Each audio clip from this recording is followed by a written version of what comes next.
here are the things from our board meeting in September. I'm also going to share a couple of things that happened at the planning session, because we had a couple of individual action items that night that were time sensitive, and so I'll share that as well. We were able to recognize both Lafayette High School and Ridgeland High School and their students who scored 3, 4, or 5 on advanced placement exams last year. They were recognized by the College Board for students who are served in a rural area. So we were excited to recognize those folks. Those were AP Scholars, AP Scholar with Honor, and AP Scholar with Distinction. And so that was all based on the number of AP tests they scored, and then scoring at a 3 or higher, and then an average score on a larger number of AP tests that they took.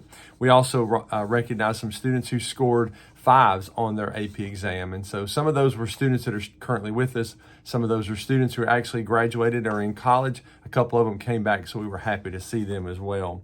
At the planning session, we approved our Swiss Amendment number 4.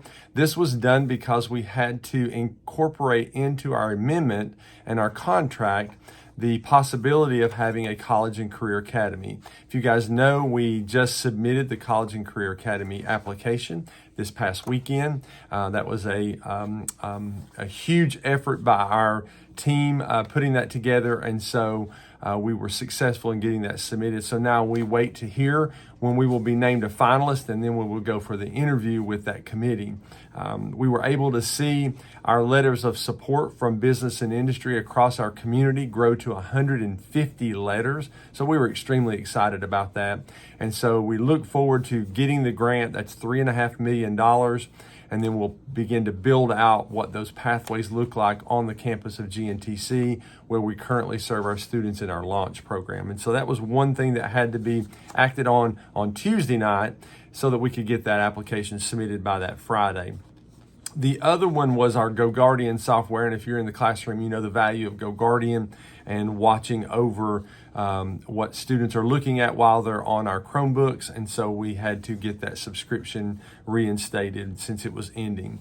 And then at the board meeting, we had several consent action items that included annual grant awards, Power School hosting, our mass device management system, purchase of 2 family engagement buses. This was an idea by Shay Cumby and Autumn Hintz in our federal programming department, where we're purchasing a bus for the North End and the South End to be outfitted to go out into the communities of all of our feeder schools and meet with our parents and offer them training, offer them computer skills, offer them a variety of things that they can put in their toolkit. So instead of them always having to come to the building, we actually take the building to them. So we're very excited about the potential associated with those 2 buses.